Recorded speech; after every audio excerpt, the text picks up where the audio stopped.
नमस्कार दोस्तों, स्वागत है आपका हमारे चैनल BNK टीवी हिंदी कहानियां में। आज की कहानी में आप लोग सुनेंगे मुंशी प्रेमचंद की कहानी वफा का खंजर। दोस्तों, इस कहानी को सुनने से पहले अगर आप इस चैनल पर नए हैं तो चैनल को सब्सक्राइब करें। इसे सब्सक्राइब करने पर आपको ऐसे ही कहानियां रोज मिलती रहेंगी। तो चलिए कहानी सुनते हैं। विजयगढ़ और जयगढ़ राज्य में कई तरह की समानताएं थीं। दोनों ही बेहद संपन्न, मजबूत और धार्मिक राज्य थे। दोनों राज्य के रस्मों रिवाज ही नहीं बल्कि बोली भी एक सी ही थी। यहाँ तक कि विजयगढ़ और जयगढ़ राज्यों की लड़कियों की शादी भी एक दूसरे राज्य में होती थी। अंतर की बात करें तो यही था कि जयगढ़ की कविताएं विजयगढ़ वालों को पसंद नहीं आती थी और विजयगढ़ वालों का शास्त्र जयगढ़ वालों के लिए धर्म के समान था। दोनों राज्य के लोगों के बीच लड़ाई झगड़ा हमेशा ही रहता था। इन राज्यों में से किसी में भी तरक्की से जुड़ा कोई कार्य होता तो दूसरा राज्य वाला यह समझता था कि उससे उनका नुकसान होगा। ऐसा नहीं है कि इन तरक्की के कार्यों से सिर्फ कम पढ़े लिखे लोगों को ही परेशानी होती थी, बल्कि बुद्धिमान लोग भी सिर्फ आपसी ईर्ष्या की वजह से उसे खराब ही कहते थे। विजयगढ़ की एक छोटी सी बात भी जयगढ़ वालों के लिए बहुत बड़ी होती थी। उनके मन में होता था कि इसका बदला हम विजयगढ़ वालों से लेंगे। ठीक ऐसा ही जयगढ़ वालों के साथ भी था। दोनों राज्य इसी कोशिश में रहते थे कि कुछ ऐसा करे कि सामने वाले का अस्तित्व ही खत्म हो जाए। नियम और व्यवस्था से जुड़ी चीजें तो जैसे आग की तरह फैलती थी। अखबार हो या लोगों का मन, हर जगह यही आवाज आती कि विजयगढ़ वालों की शिक्षा और अन्य नियम कानून जयगढ़ राज्य के लिए खराब हैं। उन्हें इसका मुंहतोड़ जवाब देना होगा। उधर विजयगढ़ वाले सोचते कि जयगढ़ वालों ने उनके नए कानून के बारे में अखबार में कुछ छपने नहीं दिया है। वो सबका मुंह बंद करना चाहते हैं। वो यहाँ के सारे मामलों को दबाना चाहते हैं। वो हथियार तैयार करके हमें खत्म करना चाहते हैं। ऐसे में हमारा भी फर्ज है कि हम उन्हें बताएं कि भगवान जिनके साथ होता है उनका कोई कुछ बिगाड़ नहीं सकता है। जयगढ़ में कई सारे हुनरमंद लोग थे। इन्हीं में से एक नाम था शीरी बाई का। उनकी खूबसूरती के चर्चे चारों तरफ थे। वो जयगढ़ में लोगों को अपनी कला का कायल करके विजयगढ़ की ओर बढ़ गई। उनके विजयगढ़ पहुंचते ही वहां के लोग जयगढ़ से दुश्मनी जैसे भूल ही गए थे। विजयगढ़ के थिएटर, नृत्यशाला और बाजार जैसे खाली हो चुके थे। शीरी बाई की कला के लोग इतने दीवाने हो गए कि हर कोई उनके ही ठिकाने की ओर ही दौड़ते थे। सभी लोगों के इस तरह के रवैये की वजह से विजयगढ़ के लोग अपना पैसा ही उस पर बर्बाद नहीं करे थे, बल्कि अपने राज्य को भी बर्बादी की ओर ले जा रहे थे। मनोरंजन का लोगों के लिए केंद्र बन चुकी शीरी बाई को लेकर जयगढ़ के मंत्रियों, पुरोहितों और अन्य सम्मानित लोगों ने यह राय बनाई कि इस नाचने वाली महिला को देश छोड़ने के लिए कहा जाए। विचार करने के बाद शीरी बाई के नाम यह शाही फरमान पहुंचा, जिसमें लिखा था कि आपके यहाँ होने से अप्रिय घटनाएं होने की आशंका है। ऐसे में शाही फरमान है कि आप इस देश को छोड़कर चली जाएं। वैसे यह आदेश अंतर्राष्ट्रीय संबंधों के एकदम खिलाफ था। इसी वजह से शीरी बाई के साथ ही उसके देश जयगढ़ ने भी इस पर आपत्ति जताई। इस फरमान की वजह से जयगढ़ में खामोशी छा गई थी। हर कोई गुस्से में था। कुछ चाहते थे कि विजयगढ़ से बातचीत करके सुलह कर ली जाए और कुछ की मांग युद्ध थी। फरमान आए हुए लगभग एक दिन हो चुका था। लोगों की तरफ से आवाज आने लगी, युद्ध युद्ध। यह सब सुनने के बाद युद्ध मंत्री सैयद सिकरी ने कहा कि अब तो लोगों ने भी बता दिया है कि वो क्या चाहते हैं। अब लड़ाई का ऐलान करने में देर कैसी। इस पर एक सेठ ने कहा कि क्या सारे लोग लड़ने के लिए तैयार होंगे। युद्ध मंत्री ने कहा कि शायद बहुत ज्यादा तैयार। सेठ ने पूछा कि क्या आपको यकीन है कि फतह मिलेगी। सिकरी ने जवाब दिया, हाँ बिल्कुल यकीन है। तभी लोग आपस में जंग जंग कहते हुए हथियार एक दूसरे को बांटने लगे। ठीक 30 साल पहले भी एक जबरदस्त लड़ाई हुई थी, जिसके कारण जयगढ़ हिल गया था। युद्ध में कई सारे खानदान तबाह हो गए थे। सब कोई एक दूसरे के खून का प्यासा हो गया था। उस वक्त पूरा जेल देशभक्तों से भर गई थी। आजादी की लड़ाई लड़ने वाले जानबाज में मिर्जा मंसूर भी थे। मिर्जा को पूरा दिन जेल में हथौड़ा चलाना पड़ता था और बस आधे घंटे के लिए नमाज की छुट्टी मिलती थी। उसे हमेशा ही अपने बेटे मंसूर की याद आती थी। इस याद में उसका मन करता कि गंगा में डुबकी मारकर भाग जाऊं और अपने बेटे से मिलाऊं। एक दिन यह इच्छा इतनी प्रबल हुई कि वो सही में गंगा में कूद गया। रात भर वो गंगा में गोते लगाता रहा। किसी तरह सुबह वह किनारे तो पहुंचा, लेकिन उसके शरीर में बिल्कुल जान नहीं बची थी। सांसें चल रही थी, लेकिन हालत अधमरी जैसी थी। किसी तरह हिम्मत करके वो आगे बढ़ा और अपने बेटे असक्री से मिलने के लिए पहुंच गया। फिर 3 दिन बाद मंसूर अपने बेटे असक्री को अपने गोद में लिए हुए विजयगढ़ पहुंच गया। अपने हुलिया और पहचान बदलकर मंसूर ने मिर्जा जलाल नाम रख लिया। शरीर इतना हट्टा कट्टा था कि उसे सिपाही बना लिया गया और होते होते वो पहाड़ी किले का सूबेदार बन गया।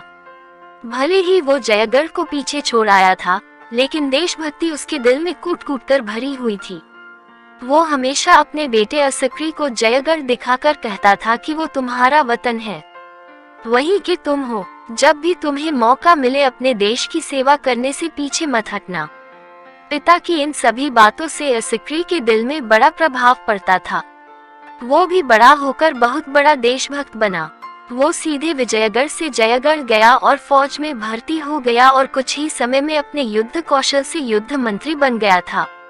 अब देश में उठ रही युद्ध की मांग को देखते हुए जयगढ़ ने विजयगढ़ को शीरी बाई को उनके देश पहुंचाने के लिए 24 घंटे का अल्टीमेटम दिया। विजयगढ़ ने भी साफ कह दिया कि वो जयगढ़ की फौज का सामना करने के लिए तैयार हैं, लेकिन शीरी बाई को वो छोड़ेंगे नहीं। उसे अदालत से सजा जरूर मिलेगी। जयगढ़ को विजयगढ़ के मामलों में दखल न देते हुए अपने कदम पीछे खींच लेने चाहिए। विजयगढ़ से ऐसा जवाब मिलने के बाद असक्री ने अपने पिता मिर्जा जलाल को खुफिया तरीके से एक पत्र भिजवाया। उसमें लिखा था कि विजयगढ़ से हमारी लड़ाई शुरू होने वाली है। अब सबको जयगढ़ की ताकत का अंदाजा लगेगा।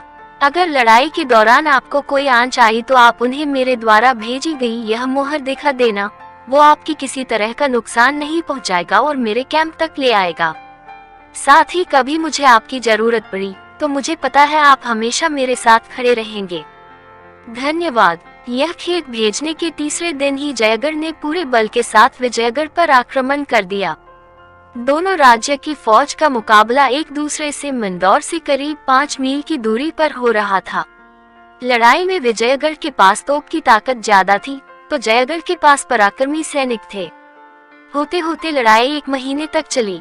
इस दौरान सब कुछ शमशान सा बन गया, लेकिन दोनों देश के बीच युद्ध रुक नहीं रहा था। फिर ऐसा समय आया कि विजयगढ़ पूरी तरह से जयगढ़ पर भारी पड़ने लगा। हर बार जयगढ़ को हार का मुंह देखना पड़ रहा था। असक्री को पूरा जयगढ़ कोस रहा था कि इसकी वजह से युद्ध शुरू हुआ और सारे लोग तितर बितर हो गए। ऐसे हाल में असक्री को सूझा कि मेरे पिता जिस किले की रखवाली करते हैं वो विजयगढ़ से अलग हो जाए तो आसानी से इन्हें हराया जा सकता है। उसने पिता को खत लिखकर कहा कि अब आप ही मेरी मदद कर सकते हैं। आपको अपने वतन का वास्ता है। आपको जयगढ़ को जिताने के लिए उस किले पर जीत हासिल करने में हमारी मदद करनी होगी।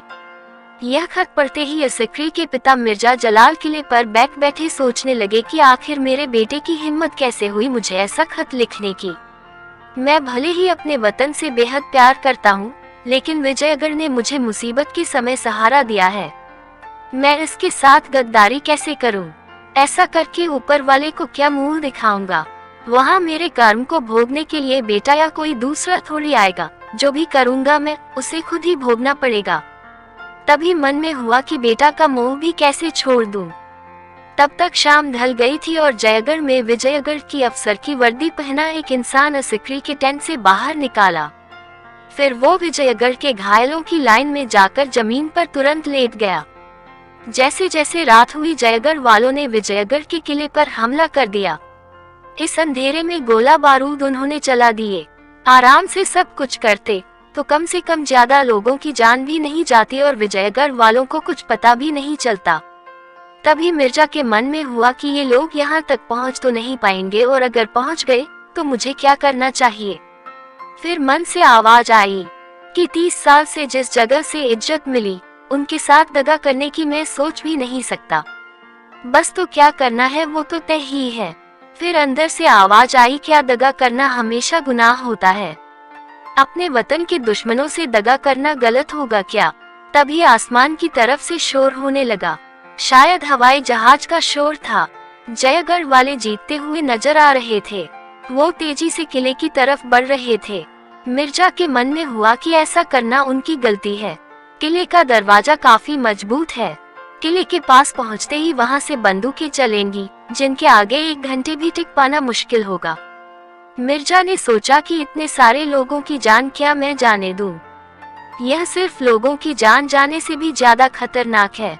जयगढ़ की पूरी सेना यही खत्म हो गई तो जयगढ़ की तबाही होना निश्चित है। ऐसा ही चला तो विजयगढ़ कल तक जयगढ़ पर जीत हासिल कर लेगा और मेरे देश की माँ बहनों की जिंदगी भी खतरे में आ जाएगी। क्या अपने मजहब और लोगों को विजयगढ़ का इस तरह से निशाना बनने के लिए छोड़ दूं? उफ, ये जहरीली गैस किले के अंदर से कैसे आ रही है? क्या किसी जयगढ़ वाले ने कुछ किया होगा? ओह, यह तो यहाँ से सैनिक भेजे जा रहे हैं और किले की छत पर तोपों को चढ़ाया जा रहा है। अब जयगढ़ वाले किले के पास पहुँच गए। विजयगढ़ में होने वाली जयगढ़ियों की दुर्दशा को अब कोई नहीं रोक सकता। काश मैं कुछ कर सकता। मुझसे कोई जबरदस्ती किले की चाबी छीन लेता, कोई मुझे मार डालता। मैं अपने वतन का नाश होते कैसे देख पाऊंगा? मैं बेबस हूँ। मेरे हाथों में जंजीरें हैं, पैरों में बेड़ियां लगी हैं, शरीर का एक एक रोम जैसे जकड़ रखा है। मन है इन सारी जंजीरों और बेड़ियों को तोड़कर बेटे के लिए किले के दरवाजे खोल दूं। पता है मुझे ये सब गुनाह है, लेकिन अब इससे क्या डरना। जयगढ़ वाले किले के पास बाहरी आक्रमण से बचने के लिए बनाए गए गड्ढों तक पहुंच गए। अब कुछ नहीं हो सकता। मेरा बेटा अस्कर भी घोड़े में सवार होकर आ रहा है। मन में हुआ कि मैं नमकहरामी कर देता हूँ। इससे कुछ नहीं तो कम से कम मेरा बेटा तो बच जाएगा। तभी तोप बरसने लगे। मेरा बेटा मेरी आंखों के सामने खून से लथपथ पड़ा था। हाय मेरा बेटा, मैंने अपनी वफा पर बेटे को कुर्बान कर डाला। मैं इसका बाप नहीं दुश्मन बन गया। प्रेमचंद की कहानी वफा का खंजर यह सीख देती है कि लड़ाई विनाश लेकर आती है। जितना हो सके युद्ध को टालकर बातों से चीजें सुलझानी चाहिए। दूसरी सीख यह है कि हमेशा अपनी काबिलियत के दम पर ही फैसला लें। अपने रिश्तेदारों पर भी भरोसा करने से कई बार